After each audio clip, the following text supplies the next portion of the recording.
Echeverría Álvarez, político mexicano, expresidente de la República 1970-1976. Intentó desarrollar una política progresista, planteó las bases de una apertura democrática y alentó la crítica informativa y de prensa. Nació el 17 de enero de 1922 en la Ciudad de México. Estudió Derecho en la Universidad Nacional Autónoma de México, donde se licenció en 1945, año en el que inició su carrera política. De inmediato se convirtió en el secretario particular del presidente del Partido Nacional Revolucionario, que para el 14 de diciembre de 1969 fue declarado candidato del PRI a la presidencia de la República y logró el triunfo en las elecciones de julio de 1970. Durante su gobierno llevó a la práctica una activa política exterior, reforzando y ampliando la presidencia de México en todos los organismos y foros internacionales.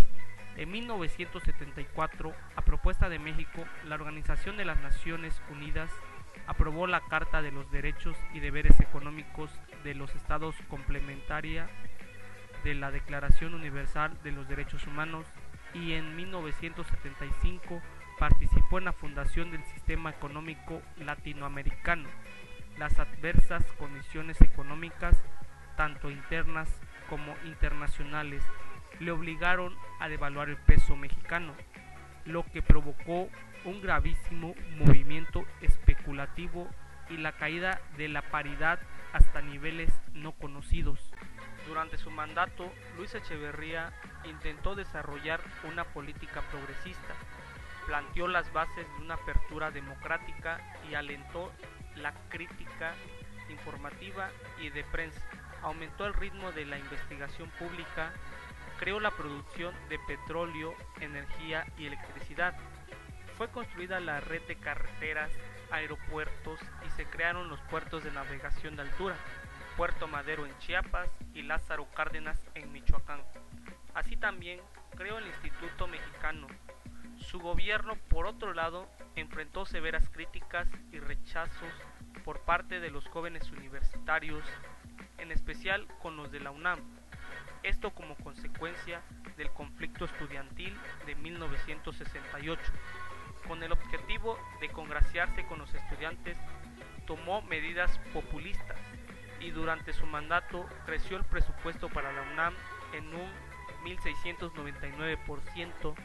El sector burócrata aumentó de 600,000 en 1972 a 2.2 millones en 1976, empleando en gran cantidad a egresados universitarios de los 60.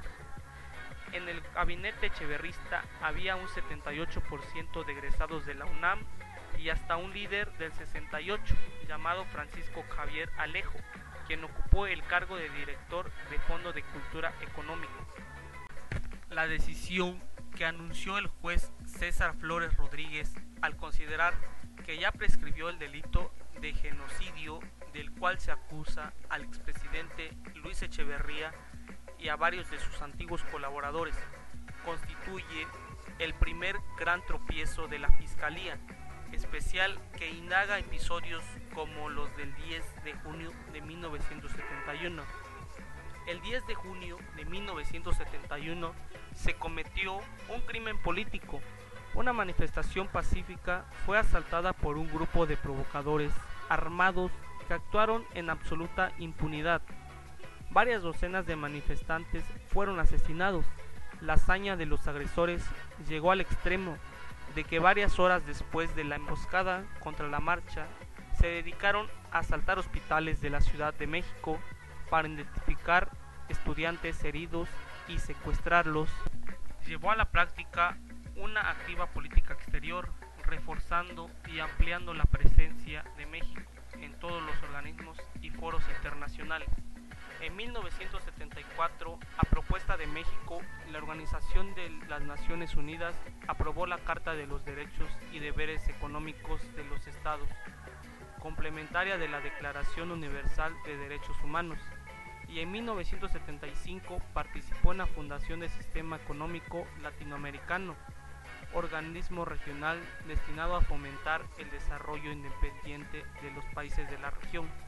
Durante su gobierno, Echeverría viajó a Japón, Canadá, Europa Occidental, la Unión Soviética, China Popular, más tarde a Sudamérica y finalmente a África y a las naciones árabes, al Oriente Próximo y a la India. Estaba muy ligado al gobierno de Chile y Cuba, tanto así que dio asilo a Hortensia Bucci, esposa del presidente chileno Salvador Allende, cuando este murió en 1973 después de ser derrocado en un golpe de estado.